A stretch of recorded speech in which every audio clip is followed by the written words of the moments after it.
If the wind were the only witness to a child's cry, would you walk into the storm or drive on? If this story touches your heart, please consider subscribing so you won't miss the healing chapters ahead. The first sound could have been the settling sigh of a winter house, wood tightening, pipes shivering. The second was the kind that changes a room forever. It cut through drywall and cheap aluminum windows, a thin blade of pain shaped like a little girl's breath. 9-year-old Emma Collins had learned to cry like a moth, quiet, papery, because loud cries brought louder fists. But tonight, in the shabby rental off Central Avenue in Columbia Heights, the storm outside howled loud enough to cover her voice, and it rose in spite of her. Carl Benson's belt hissed as he lifted it. Denise Collins stood in the doorframe with a small, tidy smile that never reached her eyes. Her arms were folded, fingers tapping her sleeve like she was keeping time for a song no one else could hear. "You make him angry when you stare like that," she said, the candy-pink polish on her nails flashing as she pointed toward Emma's face. It was not a mother's hand. It was an instruction pointer. Emma's feet were bare on cracked linoleum. A child should never know a room by the places where pain begins, the edge of the counter that leaves half-moon bruises, the dent in the wall at shoulder height, the cold patch by the broken heater. She knew them all. She knew the smell of Carl's mint tobacco and gasoline, the whiplash whisper of leather moving fast. She also knew the window.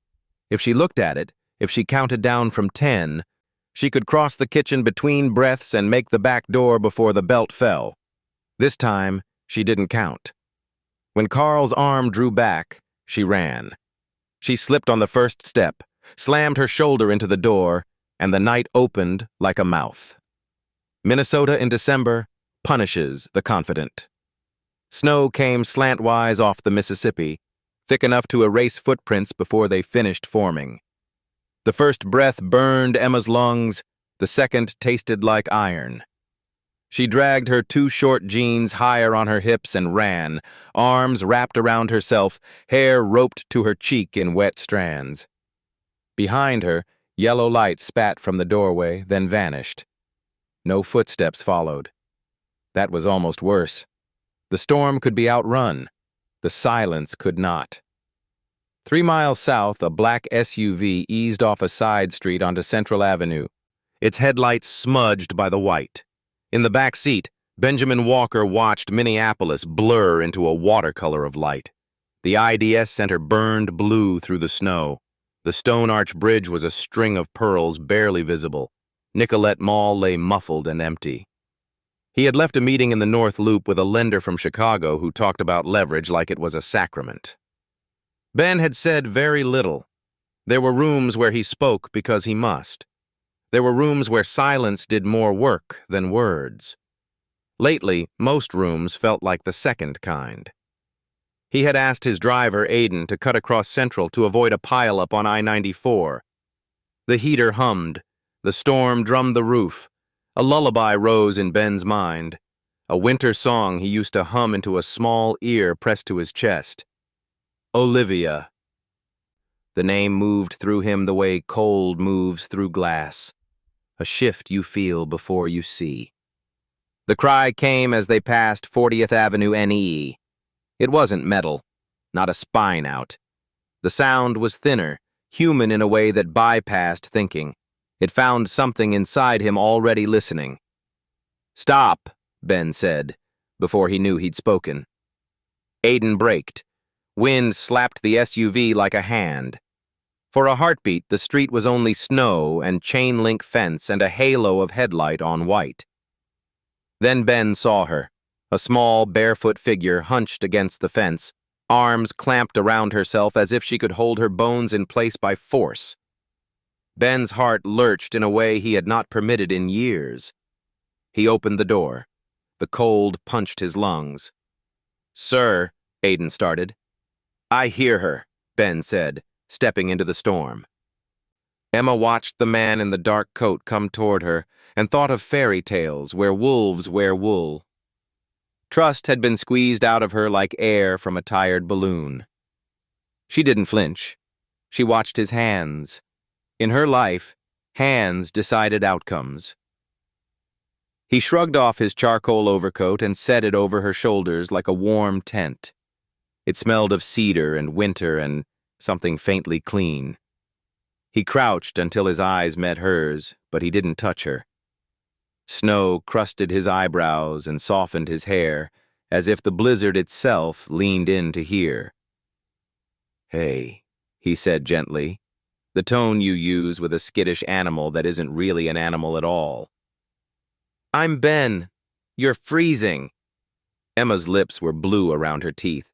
The coat was heavy and terrifying and wonderful. He didn't say, "Where are your parents?" or, "Come on, let's go." He lowered his hand palm up into the snow between them, the simplest and hardest thing, invitation. A door slammed down the block. A rectangle of yellow opened and closed. Emma flinched so hard the coat slid. She grabbed it with one hand and kept staring. The inside of her arm throbbed. Her stomach cramped.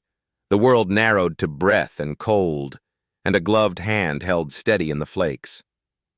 Far off, a train horn lowed toward St. Paul like an animal calling a herd. "I can get you warm," Ben said. It wasn't a promise. He didn't traffic in those anymore. It was a fact he could set on a table like bread. "How do I know?" she said, words knocking together. "You're not worse." He could have said the safe things, a church name, an uncle, a friendly story. Instead, he let the wind scour his throat and told the truth that had been living under his ribs like a coal. "Because I used to carry my little girl through storms like this," he said quietly, "and I would give everything I have to do it again." Something paused. Maybe just a breath. But in that breath, the space between his open palm and her clenched fist felt crossable. The muffled rumble of a man's voice rose from the house behind her. Emma's shoulders jumped. The coat slipped again. Before she could think better of it, she reached out. Her fingers were bird-boned and ice-cold. Ben closed his hand just enough to say, "I've got you," not enough to say, "You're mine." Aiden opened the rear door. Heat spilled out. Snow softened the edges of everything as Ben guided her toward the SUV. He glanced back once and saw only his footprints filling with white. The storm was erasing even as it happened, and something in him rebelled. He reached for a prayer he hadn't used since the funeral and found only the shape of one. Inside, Emma curled into the far corner, toes rigid, as if she could keep the world out through her feet. Ben draped his suit jacket over her knees. He caught Aiden's eyes in the mirror and nodded once. "Hennepin," Aiden said, already turning. "Hennepin Healthcare's Pediatric Emergency Department, the bright canopy, a North Star for bad nights." "Do you want to tell me your name?" Ben asked. She watched ice trace ferns along the glass. "Emma," she whispered, so softly the storm almost kept it. "Emma Collins."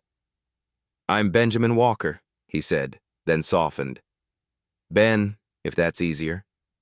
Her chin dipped. A nod so small it could have been a tremor. Ben's phone buzzed. "Where are you?" From Marissa Yates, his chief of staff, whose calendar ran his life like a second brain. He silenced it. There would be rooms later with polished tables and paper that bruised as badly as fists. Right now there was a child disappearing into his overcoat and a city falling past like a shaken snow globe. As they crossed the river toward downtown, the skyline rose through the white like a ship. The IDS Center glowed. Nicolette Mall lay quiet as a page. Aiden slowed at a blinking light on Hennepin Avenue. Emma spoke into the jacket collar without looking up. "Will they find me?" Every question she had ever asked, Ben realized, had been a scout sent ahead to see if the world was safe. "We're going to a place where people know how to keep you safe," he said. "A doctor I trust will look at you. We'll call the right people." He paused, feeling the weight of the next word. "For now, You're with me. He didn't tell her about custody petitions or emergency motions or how a system can throw a child back into the arms she fled. He didn't tell her he had learned to fight on paper and at mahogany tables, and that this, finally, would be a fight worth everything else. He said nothing about Olivia. He simply watched the snow stripe past like stars falling the wrong way and tightened his hand on his knee until his knuckles ached. Under the glow of the emergency entrance canopy at Hennepin Healthcare, the world turned bright. Ben turned to Emma and offered his hand again. Not a command, not a claim, a bridge. She looked at it the way a person looks at a river they have nearly drowned in. Then she took it. Her hand was still cold, but less so. The automatic doors sighed open, exhaling warm air as if the hospital itself were alive and welcoming. If, for the length of a breath, the ghost of a little girl named Olivia seemed to stand beside them with her palms on the glass, helping it open wider, no one said a word. Outside, the storm began to quiet. Inside, light gathered. Ben and Emma walked forward together, and the bright world received them. The penthouse on the 35th floor of the Carlisle condominiums in downtown Minneapolis was made for silence. Its walls were soundproof, its windows thick panes of glass designed to keep the city's noise far below. Even the elevator that whisked upward had been engineered to move without complaint. For Benjamin Walker, silence had been both shield and punishment since the day he buried his daughter. Now, carrying a 9-year-old girl into that silence, he realized how brittle it could be. The ride from Hennepin Healthcare had been brief. Emma sat rigid in the back seat, her small form swallowed by the heavy coat he'd wrapped around her. Dr. Rachel Kim, pediatrician and family friend, had been called from home. She met them at the hospital's emergency entrance, brisk and focused.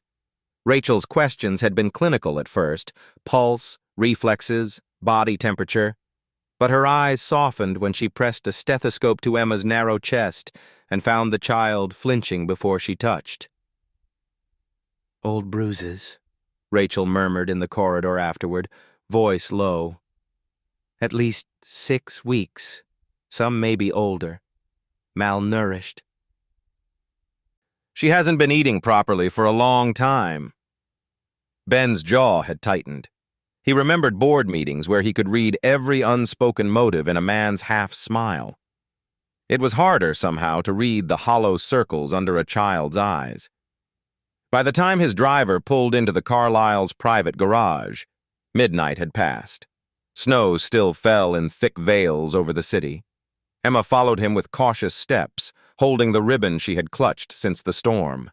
It was frayed, pale blue, tied once around her wrist, once around her hope. The elevator doors slid open into a penthouse of glass and steel. Minneapolis sprawled beyond the windows, its skyline etched against the storm. Frosted towers, traffic lights glowing dimly like buried embers. Emma stepped inside and froze. Everything was too large. The expanse of polished oak floors, the cathedral ceiling with its quiet, recessed lights, the grand piano that gleamed like a lake of black glass. For a girl who had known only narrow hallways and peeling paint, this wasn't a home. It was another planet. Ben set his keys on the marble counter. "You're safe here," he said. His voice sounded strange even to him, too formal. He was used to giving guarantees to investors, not to children. Emma didn't answer. She slid closer to the wall, eyes darting over furniture like each piece might leap forward. She pulled the ribbon tighter around her wrist, the gesture of someone holding on to the last piece of herself. Rachel knelt beside her, unpacking a small medical kit she had brought. "Emma, I'm going to check a few things, just to make sure you're okay," she said softly. Her voice carried the warmth of someone who'd held frightened children before. Emma's eyes narrowed. She shook her head once, hard. "No." Rachel glanced at Ben. He crouched until he was eye level with the girl. "She's a doctor I trust," he said. "She helped my family once." The pause nearly cracked his chest, but he let it rest there, unspoken. Emma pressed her back against the wall. "Doctors lie. Grown-ups lie." The words were flat, final. Ben's first instinct was to argue, to insist, but something about her tone stopped him. He recognized it. It was the voice of someone who had seen promises turn into traps. Rachel closed the kit quietly. "We'll try again tomorrow," she said. "For tonight, she just needs rest." Ben led Emma toward the guest suite. The room had been designed for visiting executives. Neutral walls, elegant furniture, a view of the Mississippi curving dark through the city lights. He hesitated at the doorway. For the first time in years, he wondered if wealth had built a prison of glass too clean, too cold, for a child to breathe inside. Emma lingered on the threshold. Her small fingers traced the doorframe as though searching for escape routes. "Do you want some food?" Ben asked gently. "I can have something made." She shook her head. Her stomach growled in betrayal, but she folded her arms. Hunger was safer than trust. Ben exhaled. "Okay, no food tonight." He motioned to the bed. "But maybe rest?" She climbed onto the mattress as if it were ice she wasn't sure would hold. She sat upright, ribbon twisted between her hands. Ben stood in the doorway, unsure. He'd spent years negotiating billion-dollar projects, raising towers that touched the sky, but now, faced with one small child in a borrowed t-shirt, he didn't know where to place his hands or words. It was Rachel who broke the impasse. "She'll sleep if the room feels less empty," she said quietly. "Music helps sometimes." Ben hesitated, then crossed to the console beside the piano. His fingers hovered over the controls. He had not pressed play in 3 years. The last time music had filled this penthouse, Olivia had been alive, dancing barefoot in her pajamas while her mother laughed. His chest clenched as he selected a track. A soft lullaby drifted into the air, strings and piano, the same song he had played every night for Olivia when storms rattled her bedroom windows. Emma's head jerked up. Her eyes widened. She clutched the ribbon so tightly her knuckles whitened. And then, without warning, tears broke from her eyes. They weren't loud. They slid down her cheeks in a silence as sharp as the snow outside. Ben froze. Every nerve in his body wanted to cross the room and hold her, but he stayed still, afraid she'd retreat again. Emma curled onto her side, pulling the ribbon against her face like a shield. The lullaby wrapped around her in waves. Her breaths shuddered, slowed, and finally evened. Within minutes, she was asleep. Ben stood at the foot of the bed, watching her shoulders rise and fall. The ribbon lay against her cheek, stained with salt. Rachel touched his arm gently. "She trusts the music," she said. "That's a beginning." He nodded, unable to speak. For years, silence had been his companion. Tonight, for the first time, it carried weight he could bear. The silence of a child finally asleep. The silence of a promise forming in the quiet between two broken hearts. Outside, the snow kept falling. But inside the penthouse, where once there had been only sterile quiet, there was now something different, fragile, tender, alive. Morning came veiled and pale, as if the storm had pressed a sheet of milk against the sky. Minneapolis lay hushed beneath it. In the penthouse on the 35th floor, the quiet returned, but it was a different quiet than the one that had lived there for years. This one breathed, tentative and fragile, in the soft sound of a child sleeping down the hall. Benjamin Walker had not slept much. He had moved between doors, bedroom to kitchen to guest room, listening for small changes.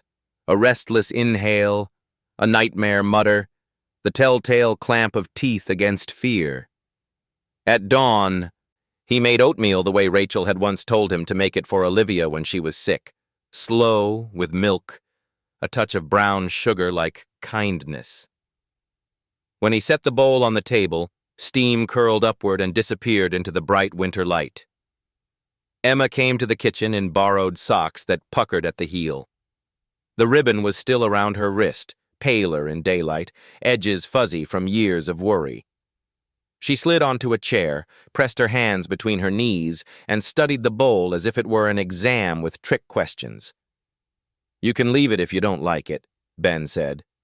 "We have time." The truth was, he felt time closing around them like a fist, but he wouldn't put that panic in her hands. There was a knock, low and professional. Marcus Lane, head of security, stepped in with the respectful quiet of someone entering a chapel. He wore an earpiece and the winter outside on his shoulders. Behind him, Marissa Yates stood in a slate coat, her hair pulled into a precise knot, eyes taking in the corners of the room the way she took in calendars, whole, then detail. Marissa set a folder on the counter. "I filed the initial report last night," she said. "MPD and Child Protection are sending a team this morning. They'll want to see Emma, take statements, and make sure she's medically stable. I've asked Dr. Kim to join." Emma's shoulders tightened at her name. She glanced toward the hallway as if a cure could be a trap. Ben kept his voice level. "We'll keep this simple." Rachel arrived first in a sweater and jeans, hair in a loose braid. She crouched beside Emma, leaving a hand's breadth of air between them. "The oatmeal smells like a Sunday morning," she said lightly. "If I'm very nice, do I get a spoonful?" A blink, then the smallest of smiles ghosted across Emma's mouth. She dipped the spoon, balanced it with careful seriousness, and offered it across the table. One spoonful, then another, for herself. By 10, the elevator chimed again.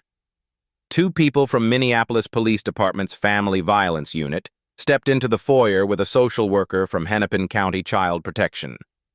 The officers wore the patient faces of those who spend their days moving through the sorrows of homes.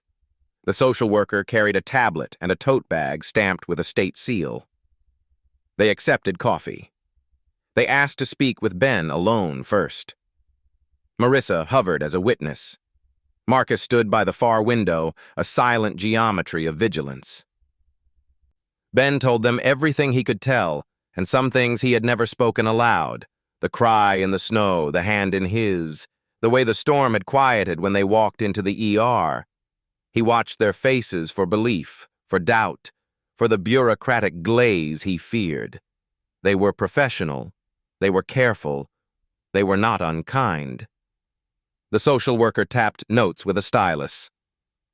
"Mr. Walker," she said finally, choosing words as if they were breakable. "We appreciate that you brought Emma in and that Dr. Kim documented what she saw. But without photographs from the time of injury or a forensic interview, and without immediate corroboration from a mandated reporter, we may not have sufficient grounds to keep her from her legal guardian." Ben heard the word guardian land like a weight. "We'll open an investigation," one officer added. "We'll interview the mother and stepfather, request medical records, and consult with the county attorney. In the interim, it's possible she'll need to be returned to her mother or placed with a licensed foster family until a court hearing can be scheduled." The room went quiet in the way that happens when the air leaves it. "Return her," Ben repeated slowly, not trusting his voice. "To the house she ran from." "It isn't a decision we make lightly," the social worker said. "The law requires certain thresholds. If new evidence appears, documentation of injuries, a disclosure, witnesses, that changes things." Marissa's jaw set so hard the muscles jumped. "We will get you what you need," she said, each word measured. "Today." The officers glanced toward the hall. "May we speak with Emma?" Rachel's hand brushed Ben's sleeve. "Let me prep her," she murmured, and slipped down the corridor. No one saw the small figure in the guest room doorway, pale socks silent on oak. Emma's eyes were two polished stones. She had learned to divide grown-up speech into useful and dangerous piles. The word return had skittered under the door like a spider and sat there, glossy and sure. She didn't wait for the rest. In a house where every sound was damped, she moved like a thought. Down the hall, past the piano with its sleeping black lid, into the service corridor where the deliveries came. She knew doors. She could read them with her fingers. The service elevator answered her palm with a glow. It carried her down like a secret. At street level, the cold hit hard, but the snow had thinned to a sift. She pushed into the wind and chose east, because east felt like a way. She crossed 2nd Avenue South, slipped into a skyway of glass that held the city like a snow globe, and followed the artery of warm corridors until signs pointed toward light rail. She had never ridden a train. She believed in them because last night, somewhere in the white, a horn had sounded like a promise. Ben was answering a question about timelines when Rachel's face changed. She went past him at a run. The guest room bed was empty, the ribbon looped on the pillow like a shed skin. "Marcus," Ben said, already moving. Cameras told the first half of the story. A small figure in a gray sweatshirt, hair braided, stepping into the service elevator, then a flash of her at the skyway escalator, then gone into a river of coats. Marcus's fingers flew over his phone. "Skyway toward the government plaza," he said. "If she follows the signs, light rail." "The green line," Marissa said. "To St. Paul." Ben grabbed a coat. "Union Depot," he said, the words arriving as if someone else had handed them to him. "She'll go to the end because ends look like answers." They moved. Aiden had the SUV out of the garage before the elevator doors finished opening. The city rushed by, U.S. Bank Stadium's purple hull, the roarless slab of the river, the low hum of wheels on Winter Road. Marcus patched Metro Transit Police into the car audio. Descriptions went out. 9-year-old girl, brown hair, gray sweatshirt, alone. On the green line that stitched the two cities together, Emma sat small on a blue seat and watched the world unspool. Cedar Riverside's painted murals, the shimmer of the Mississippi, the long curve through the university where students swaddled in puffy coats stared at phones. The overhead map glowed from Target Field to Union Depot like a string of little dawns. People were kind in the way cities are kind when they are not looking directly at you. A woman shifted, leaving more seat. A man standing nearby steadied himself so his bag wouldn't brush her shoulder. No one asked her where her parents were. The train asked nothing. It only carried. When it hissed into Union Depot at last, the station opened huge and bright. All limestone and echo, the high barrel vault curved like the inside of a sheltering palm. Emma stepped onto the platform and into the grand hall where the floor made a perfect mirror of winter light. Clocks watched from their pedestals. Far off, an Amtrak sign promised cities she had never heard, described kindly. She stood beneath the departures board and tipped her head back until her throat was a pale line. If she kept still enough, maybe no system could see her. Maybe she could become a statue a janitor would wipe gently each night, a child shaped into permanence. Emma. The name came from behind her, not loud, but true. She didn't turn. The smallest sound, footsteps folding into the station's breath, drew closer. She closed her eyes and saw slabs of linoleum, the dark frame of a kitchen door, a belt unfurling like a snake. "Emma," the voice said again. "It's Ben." She opened her eyes. He stood a few paces away, hands visible and empty, as if he approached a wild bird he hoped wouldn't startle. Snow still peppered his coat from the dash across the plaza. His hair held a constellation of melt. "There are men who say the right words," Emma said, her voice paper-thin. "They always say the right words." Ben swallowed. In the bright arch of the station, with echoes and strangers and the steady breathing of a huge old building, he had no script. Truth then, naked as winter. "I don't know the right words," he said. "I know what the cold feels like." Her gaze flicked to the big doors where the street lay white, to the high windows where the sky piled heavy, to his face. Trust had been a bridge that collapsed under her too many times to name.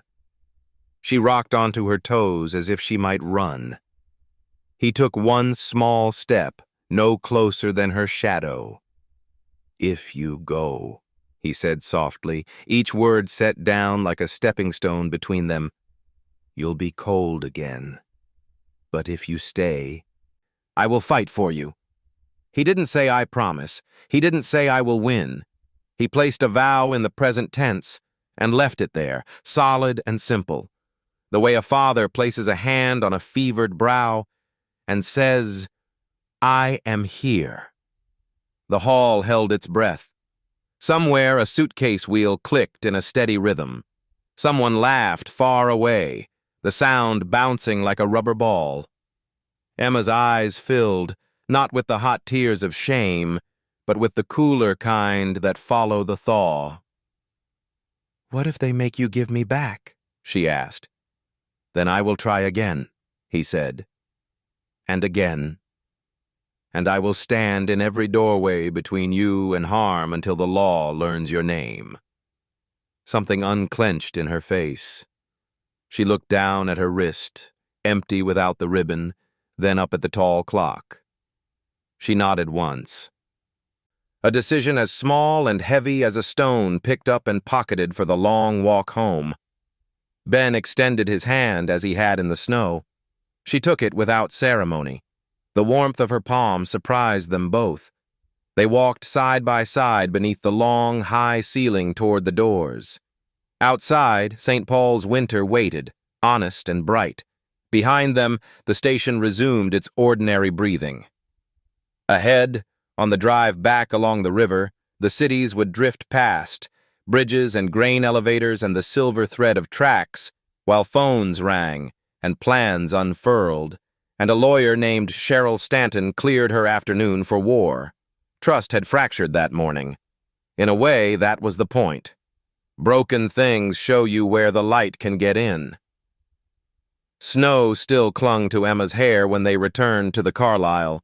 She had dozed against the window, her breath fogging the glass, but the tremor in her hands hadn't left. In the lobby, Marcus cleared a path while Marissa spoke in clipped sentences on her phone. By the time the elevator doors slid shut, Benjamin Walker knew one thing with absolute clarity. If the system was a labyrinth, he needed a warrior who knew its walls. That warrior arrived the next morning. Cheryl Stanton was 47, sharp-eyed, her silver streaks pulled into a purposeful knot. She had built her reputation in Hennepin County as the attorney who fought the cases others surrendered. Bruised toddlers with no photos, teenagers whose disclosures arrived too late, children whose words were drowned in paperwork. She strode into the penthouse conference room with files under one arm and a mug that read, "Not today, injustice." "Mr. Walker," she said, gripping his hand with a pressure that promised both alliance and urgency.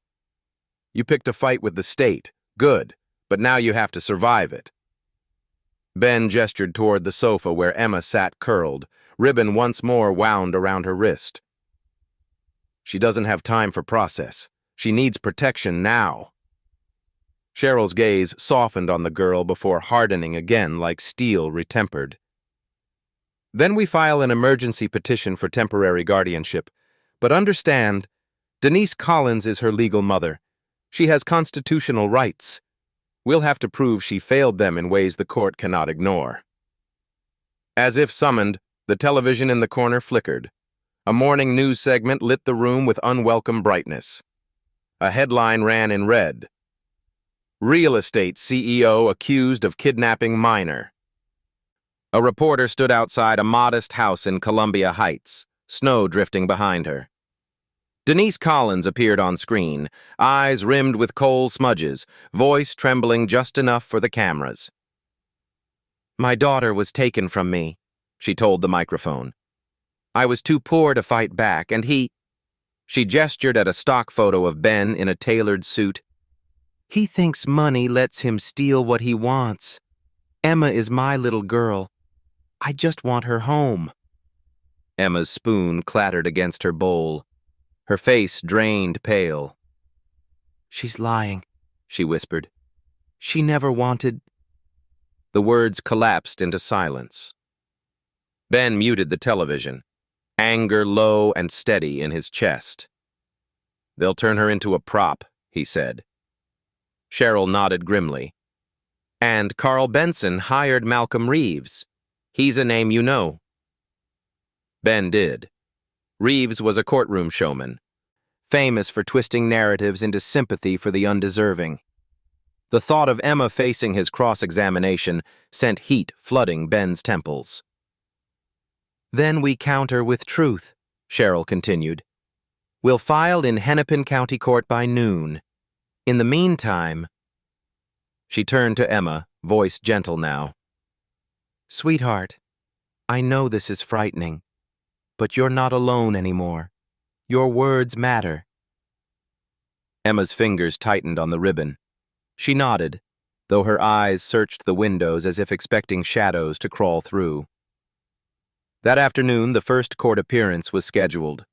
The building on 4th Street South was gray and heavy, like every courthouse meant to impress both fear and order. Protesters had already gathered outside, some waving signs that read, "Children belong with their mothers," others holding posters demanding justice for Emma. News vans idled, their antennas reaching into the snow-thick sky. Inside, Emma clung to Ben's coat sleeve as they passed through security. Rachel Kim met them in the hallway, medical records in hand. "I'll testify to everything I saw," she told Cheryl. "Old bruises, malnutrition, consistent with long-term neglect." But it wasn't enough. As the hearing began, Malcolm Reeves painted Denise as a mother struggling under poverty, demonized by a rich man who thought money equaled morality. "Mr. Walker is not a savior," Reeves thundered. "He is a thief cloaked in cashmere." Denise dabbed theatrically at her eyes. Cameras clicked. Emma shrank in her seat, trembling. The word kidnap rang in her ears.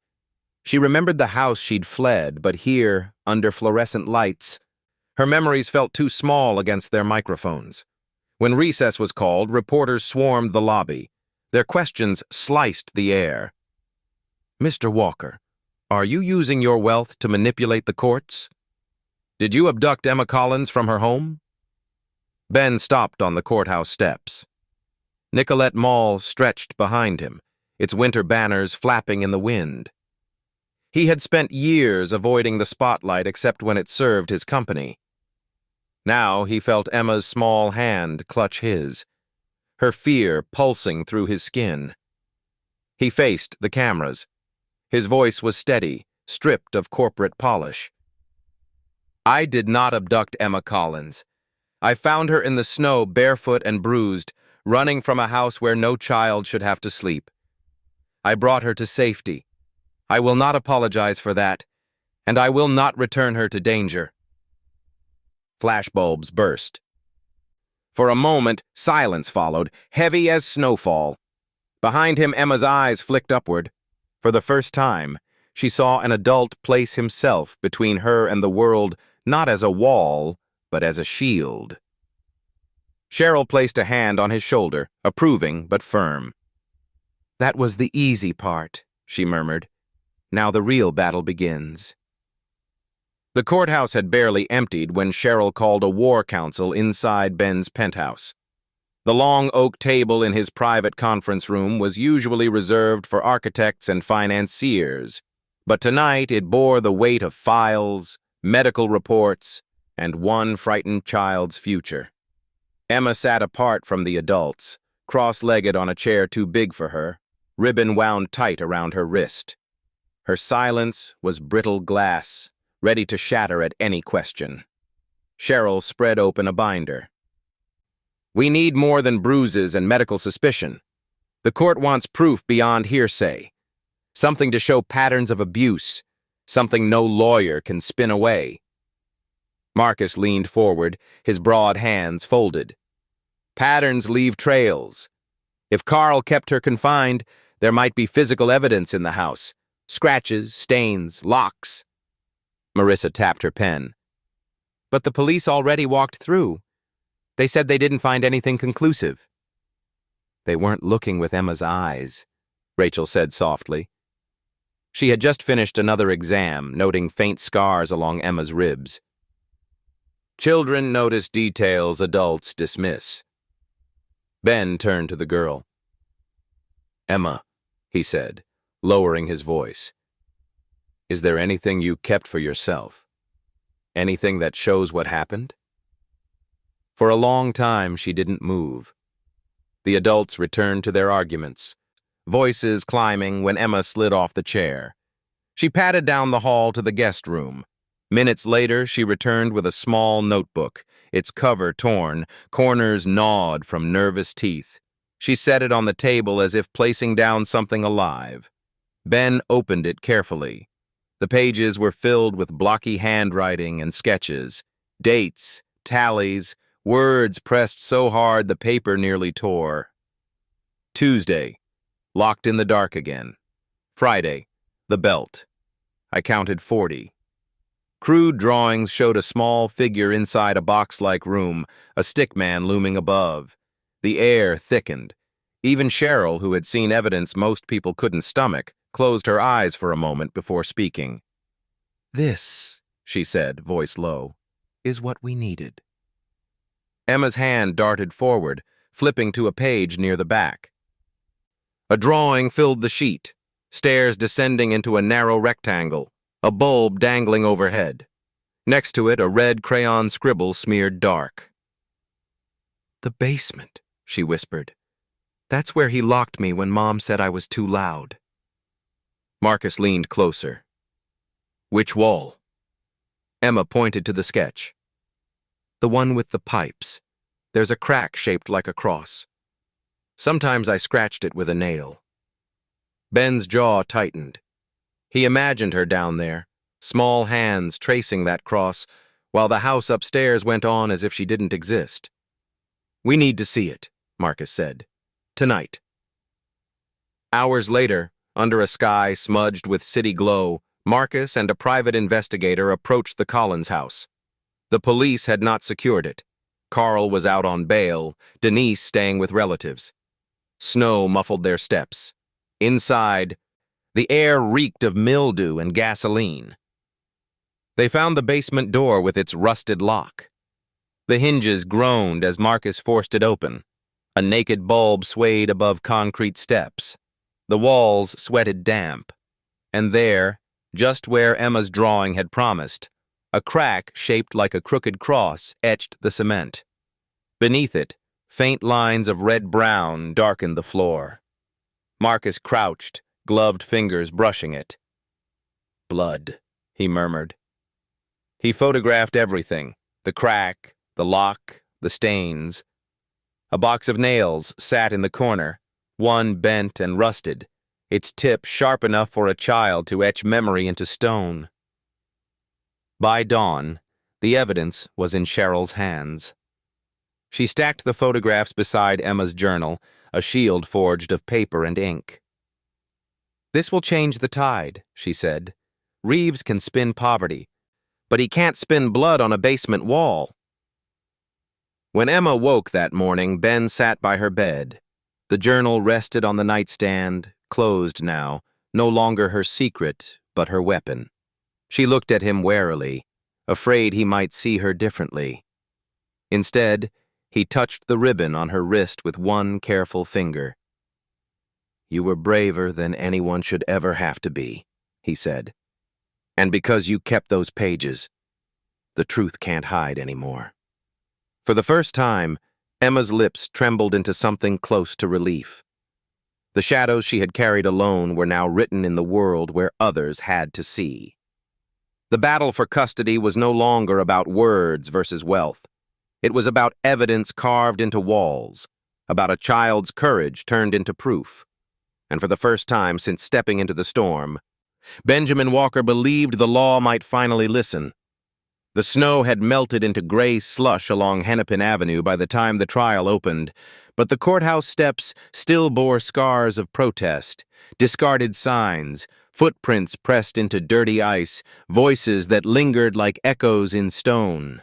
For Benjamin Walker, those steps felt steeper than any skyscraper he had ever built.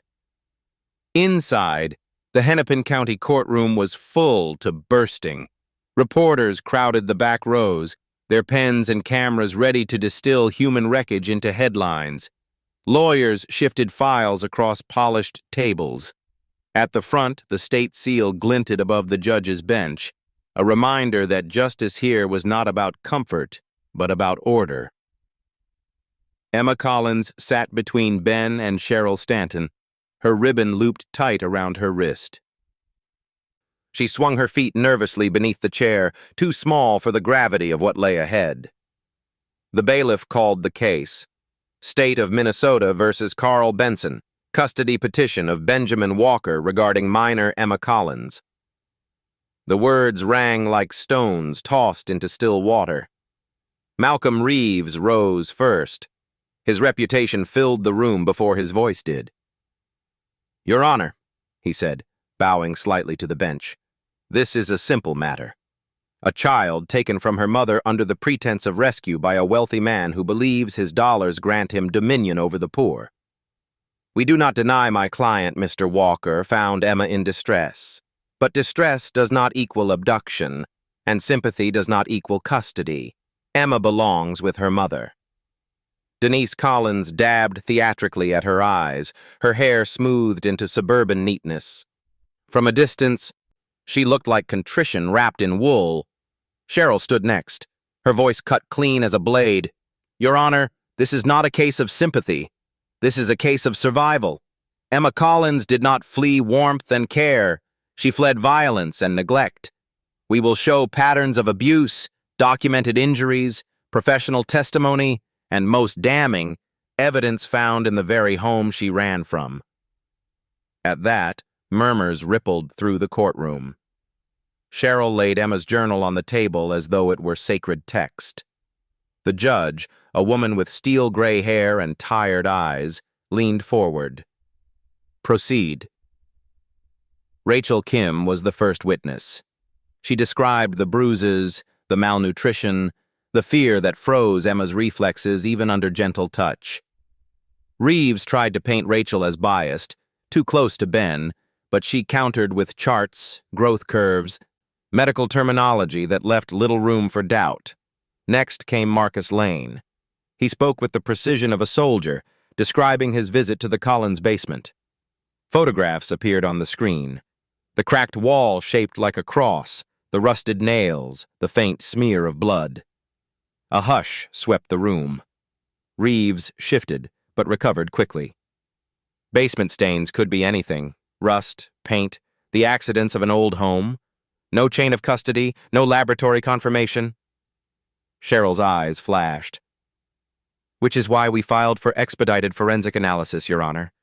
Preliminary results show human blood consistent with Emma's DNA." Gasps. The judge's gavel cracked once for silence.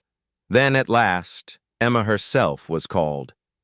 She rose slowly, small in her borrowed dress, and walked to the stand. The oath sounded too big for her mouth, but she whispered it anyway, clutching the ribbon like a lifeline. Reeves leaned on the rail, voice smooth as oil. "Emma, darling, you love your mother, don't you?" Emma's lips trembled. She looked toward Denise, who gave her a rehearsed smile. For a heartbeat, the child shrank. Then her eyes flicked to Ben. He didn't nod, didn't mouth words. He simply placed his hand flat on the table, steady and still. Emma straightened. "I wanted her to love me," she said softly. But she didn't stop him. Her small voice carried, brittle but unbroken. She watched. Denise's mask slipped. Emma, baby, that's not fair.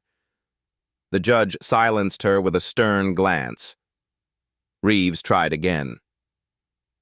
Isn't it true your stepfather was strict because he wanted discipline? That sometimes children misinterpret? Emma's eyes darkened. When you're locked in a basement, it doesn't feel like discipline. Silence swelled, thick as snowfall. Then came the turn no one expected. When Denise was called to testify, her hands shook. She began with the script Reeves had written: poverty, stress, a mother doing her best. But under cross-examination, Cheryl pressed harder. Did you ever intervene to stop Carl Benson from striking Emma? Denise's mascara bled into her lashes. She inhaled once, sharp, then whispered, No. Cheryl didn't relent. Why not? Denise's voice cracked. Because if I spoke up, he would have left me. And I didn't want to be alone. The gallery rustled. Reeves shot forward, hissing for her to stop, but Denise kept talking, almost pleading. I thought, if I kept quiet, it would pass, but it never did. Her gaze swung toward Emma, watery and desperate.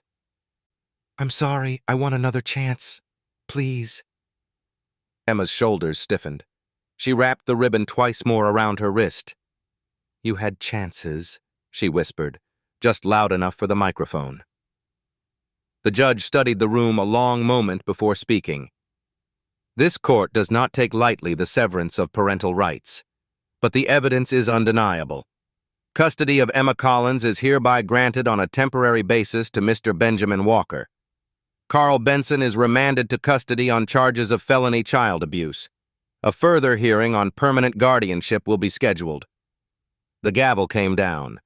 The sound cracked through the courtroom like a thunderclap. Emma leaned against Ben, exhaustion pouring through her small frame.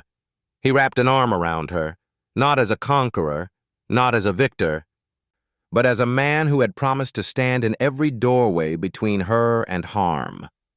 For the first time, the storm inside her had a place to rest. The storm had long since passed, but winter still clung to Minneapolis with its brittle light and hard air. From the outside, Benjamin Walker's penthouse looked like every other fortress of glass in the skyline, untouched, austere, unreachable. But inside, change had begun to stir. It started with a room. Ben stood in the guest suite where Emma had been sleeping, staring at walls that were too pale, too impersonal. The bedspread was crisp, the furniture expensive, but it carried the chill of a hotel, not the warmth of belonging. He thought of Olivia's old bedroom, how it had glowed with butterflies taped to the lampshade and fairy lights coiled above her window. A child's room should whisper her name, not echo her absence. He called in a designer that afternoon. When Emma returned from a doctor's appointment with Rachel Kim, the space had already transformed. Soft wallpaper with watercolor swans gliding across pale blue, shelves lined with picture books and colored pencils, a bed draped with blankets that shimmered under strings of fairy lights. At the window hung gauzy curtains that swayed as if they could breathe. Emma stood in the doorway, speechless. Her ribbon dangled loose at her wrist as her eyes tracked every corner, every small attempt to tell her, "This is yours." Ben knelt beside her. "It doesn't all have to be tonight," he said gently. "We can add what you want when you're ready." Her voice was almost a whisper. "It feels like light." From that night forward, the penthouse changed. No longer an echo chamber of silence, it began to fill with the fragile rhythms of a child's life. The hum of cartoons on the television, the sound of crayons scratching across paper at the kitchen island, the patter of small footsteps down hallways once patrolled only by housekeepers. Yet with light came shadows. Emma woke often in the night, thrashing against invisible walls.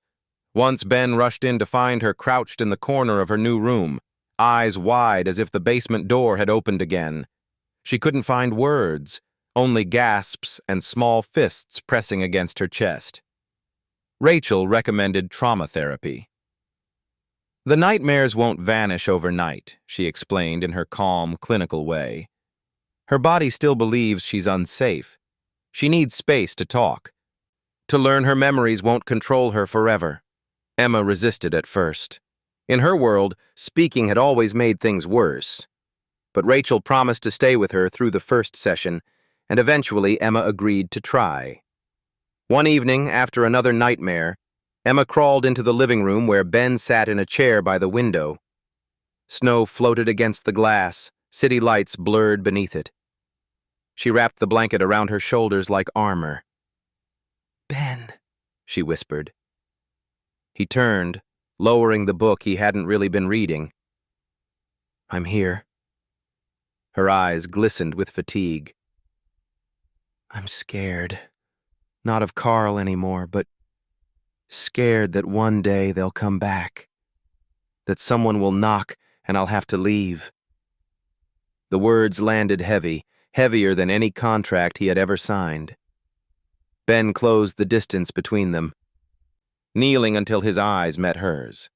He took her hand carefully, not caging but holding steady. "If someone comes to that door," he said, his voice low and unshakable, "I'll be standing there first. They'll have to go through me before they ever reach you." For a long moment, Emma stared at him. Her breathing slowed.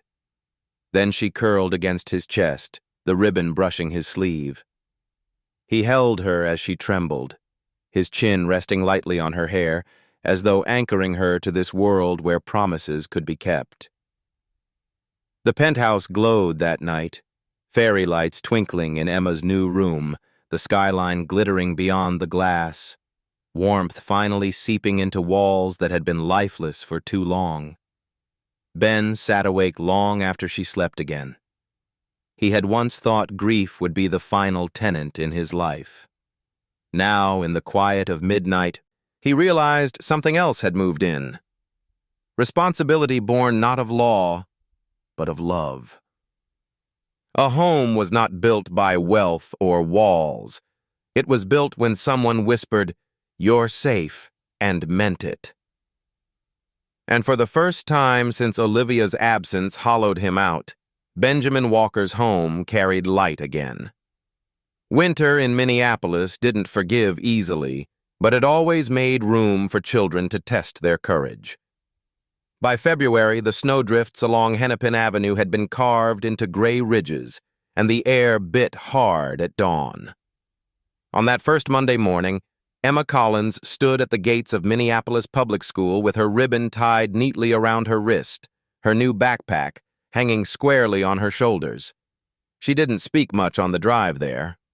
Ben sat beside her in the back seat of the SUV while Marissa rode in front, scrolling through messages with the efficiency of someone who could manage both a company and a household crisis at once.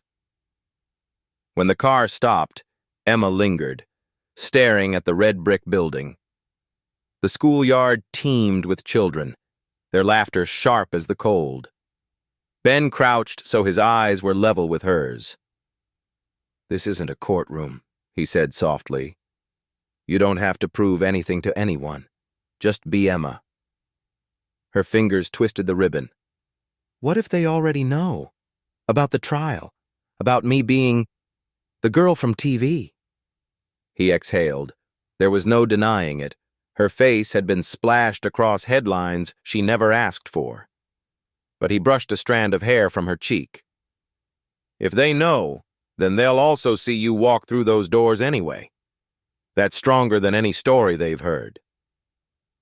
She nodded once, and then, with a swallow of courage, stepped into the school. The first week was merciless. Children whispered in hallways, voices pitched just high enough to sting. "That's the kid the CEO picked up. She's the one from the news." Some called her penthouse girl, others, basement kid. Emma kept her head down, ribbon pulled tight, and survived each day in silence. But survival wasn't enough. On the second Friday, math class changed everything. Mr. Alvarez, a teacher with kind eyes and chalk-stained sleeves, scrawled an advanced equation across the board. Something meant for extra credit, a puzzle even the best students groaned over. "Anyone willing to try?" he asked. The room stayed quiet. Then, almost without realizing it, Emma raised her hand. She walked to the board slowly, hearing giggles spark like static behind her. Her heart pounded, but her pencil moved steady. She wrote each step with the precision of someone who had counted days in a basement, who knew survival was about seeing patterns where others missed them. When she set the chalk down, the answer gleamed crisp at the bottom of the board. Silence held the room. Then Mr. Alvarez clapped his hands once. "Perfect," he said with real warmth. "Not only correct, but elegantly done." Emma flushed, half in pride, half in disbelief. One boy muttered, "She probably cheated." But another girl, tall and confident, leaned forward. "No, she's smart. Smarter than any of us." It was the first time Emma heard a voice at school that didn't cut. By March, things began to shift. Emma joined a small math enrichment group, her skills outpacing even older students. The principal called Ben into the office one afternoon, his suit out of place among crayon murals. "Mr. Walker," the principal said, "we'd like to nominate Emma for a district scholarship program for gifted children. It covers advanced tutoring and extracurricular opportunities. She'd thrive." Ben looked at Emma, who sat in the corner doodling swans in her notebook. She caught his gaze and, for once, didn't drop it. There was a spark there he hadn't seen before. The spark of being seen not as a victim, but as a mind. When he told her the news later that evening, she blinked hard, ribbon twisting around her fingers. "So, they don't just think I'm the girl from the basement?" "No," Ben said. "They think you're Emma, brilliant Emma." Her lips trembled into a smile that felt like a sunrise cracking winter ice. Yet shadows still lingered.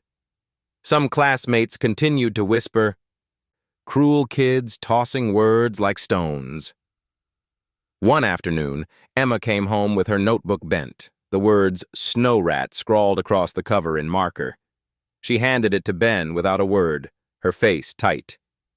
He knelt, opening it carefully. "You know," he said, "when I first started building skyscrapers, people called me Barn Boy. They said a farm kid had no right to touch the skyline. They laughed when I drew blueprints on scrap wood, but I kept building until the city had to look up." Emma stared. "What did you do with the names they called you?" "I built taller," he answered simply. She considered that, then carefully tore the vandalized cover off her notebook. Inside, the pages were clean. She set the ribbon across the first blank sheet and began to write her name in big, deliberate letters. The scholarship letter came in April. It was printed on crisp paper with the Minneapolis Public Schools seal. Ben read it aloud at the kitchen table while Rachel and Marissa listened. Emma sat frozen, then slowly grinned. "They picked me?" "They didn't just pick you," Ben said. "You earned it." For the first time in her life, Emma felt what it meant to be recognized not for scars or headlines, but for light. She pressed the ribbon against her cheek, whispering to herself more than anyone else, "I'm not just the basement kid anymore." And that night, under the fairy lights in her swan-covered room, she wrote 3 words in her journal, the same journal that once recorded shadows. Breaking the chains. Spring came late to Minneapolis. Snowmelt trickled into the gutters, carrying with it the last brittle fragments of winter, and for the first time since Emma had stepped into Benjamin Walker's life, the city seemed to breathe differently. But healing never arrived all at once. It came in small, uneven steps, like Emma herself, learning what to do with a heart that had been both betrayed and sheltered. One afternoon, Cheryl Stanton delivered an envelope to the penthouse. "It's from Denise," she explained cautiously, sliding it across the kitchen counter. "She's entered a rehabilitation program for women leaving abusive relationships. Weekly therapy, support groups, job training. She's asking for contact." Emma froze when she heard her mother's name. She hadn't spoken it in months, as if silence itself could erase the ache. Her fingers hovered above the envelope, trembling before pulling back. "I don't want it." Cheryl nodded. "That's your choice. No one can force you. But know that healing doesn't only belong to you. It belongs to her, too. Sometimes forgiveness is a way to free yourself, not just the other person." The envelope lay untouched for days. Emma carried the weight of it like a stone in her pocket, even without opening it. At night, she dreamed of the house in Columbia Heights, the smell of gasoline, the creak of stairs. Her mother's eyes turned away. But she also remembered the way Denise used to brush her hair before school when Carl wasn't home, humming low and sweet as if she'd forgotten to be cruel. Memory was a cruel trickster. It held both wounds and warmth in the same hand. A week later, Rachel Kim suggested something bold. "There's a group session this weekend," she told Ben. "Children and parents in supervised settings. No pressure, no promises. But it might give Emma the chance to say what she's been carrying." Ben hesitated. Every protective instinct in him roared against it. But he also knew he couldn't build Emma's healing around walls. A home needed doors, too. "If she agrees," he said finally, "I'll stand beside her." Emma agreed only after hours of silence. She traced her ribbon against the window glass, whispering, "What if she tricks me again?" Ben crouched so she could see the certainty in his eyes. "Then you'll still have me here. And this time, the door only opens if you want it to." The meeting took place in a church basement near Powderhorn Park. Folding chairs, beige walls, a circle of people holding stories heavier than they looked. When Denise entered, she was almost unrecognizable. Her makeup soft, her clothes plain, her posture stripped of defiance. She clutched a small drawing in her hand. Emma stiffened, every muscle ready to run.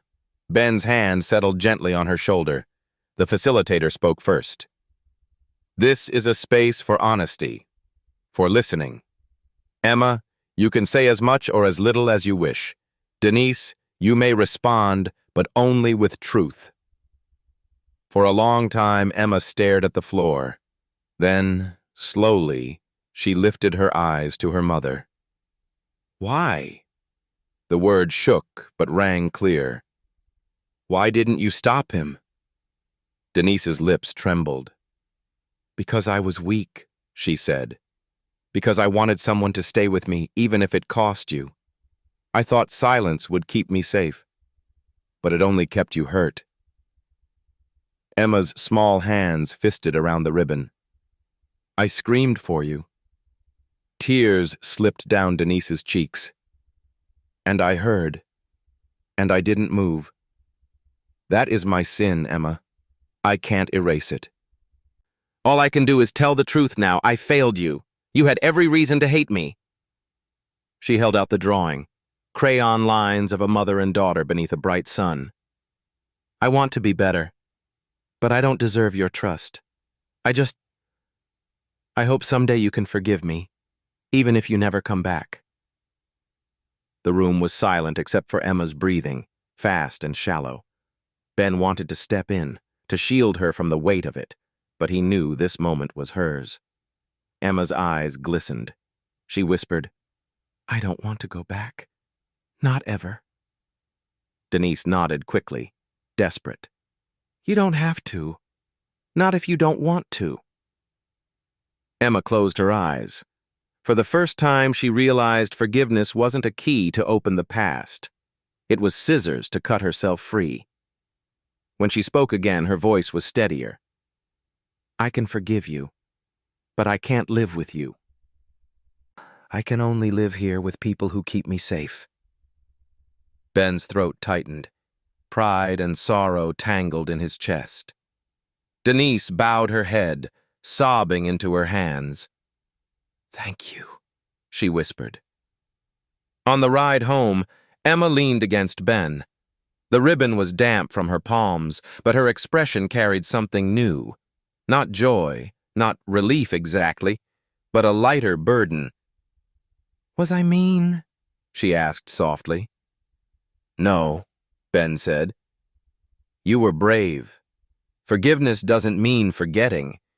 It means you don't have to carry her sins anymore. Emma stared out at the city, where spring sunlight struck the glass towers like promises waiting to be claimed. She touched the ribbon at her wrist, whispering, Then maybe I can start being just Emma now.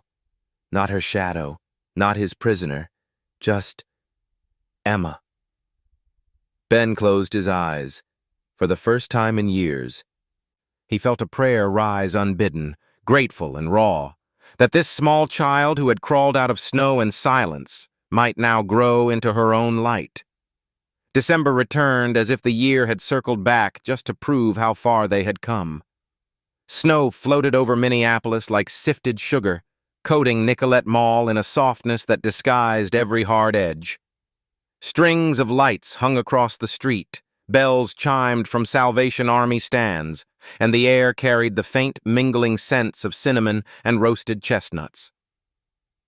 For Benjamin Walker, Christmas had been a hollow season since the day Olivia's laughter left his home. He had avoided malls, trees, and songs that knew too much about joy.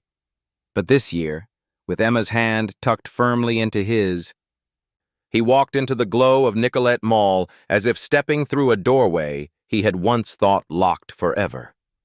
The penthouse was transformed.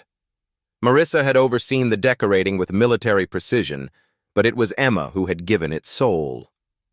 Paper snowflakes she cut at school dangled in the windows. Swan ornaments glimmered on the tree. Fairy lights coiled across bookshelves like captured starlight. Rachel Kim brought cinnamon rolls on Christmas Eve, and even Marcus, usually stoic as stone, wore a wool sweater with snowflakes stitched across the shoulders. But the centerpiece was the tree. It stood tall in the living room, heavy with ornaments old and new. At its base, wrapped boxes glimmered with ribbons. On the coffee table lay a folded angel cut from stiff white paper, hand-colored with yellow streaks, to look like light.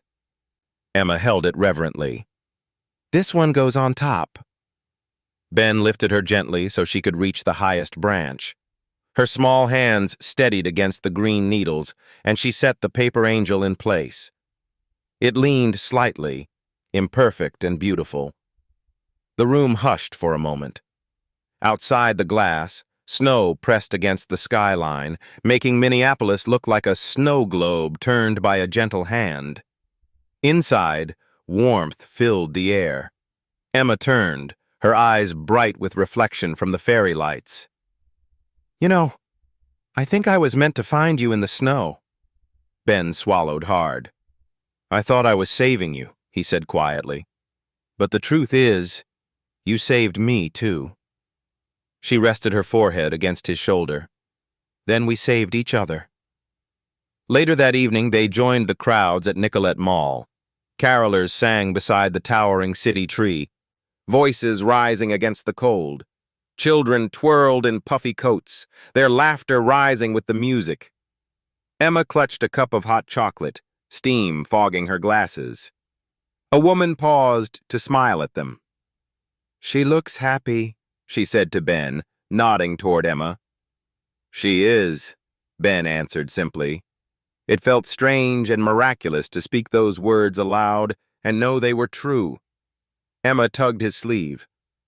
Ben, look. She pointed toward a stall where a man sold handmade ornaments. Among them was a tiny swan carved from wood, painted white with silver wings. They bought it together. Emma slipped the ribbon through her fingers, tying it neatly before hanging it from her wrist like a promise. "Next year," she said, "this one goes near the top." Back at the penthouse, the family gathered around the tree. Rachel told stories from her childhood in Wisconsin. Marcus chuckled at a joke Marissa made, and Emma leaned against Ben's side, fighting sleep. As midnight neared, Ben carried her to her room. The swan wallpaper glowed softly beneath the fairy lights, and the paper angel on the tree in the living room was just visible down the hall. Emma's ribbon slipped loose as she drifted off, her small hand still curled around his. Ben sat beside her bed, watching the rhythm of her breathing. He thought of the blizzard night when he had first heard her cry, of courtrooms and confessions, of nightmares that broke into dawn. He thought of the words she had spoken earlier, "Then we saved each other." He rose quietly and walked back to the living room. Snow fell beyond the glass, but inside, warmth glowed golden. For the first time in years, he didn't feel like a man outlasting his grief. He felt like a father. The camera of life might have pulled back then, panning from the penthouse windows to the white-dusted city below, where Nicollet Mall shimmered with lights and music. Inside, one man and one girl, once strangers bound by loss, were now a family bound by love. And as the paper angel swayed at the top of the tree, its edges catching the light, it seemed to whisper the truth they both now carried. The storm was over. Thank you, dear friends, for staying with us until the very end of Emma and Ben's journey, a story of pain, courage, and the healing light of love. If this tale touched your heart, we warmly invite you to subscribe and join us for more stories of hope and family.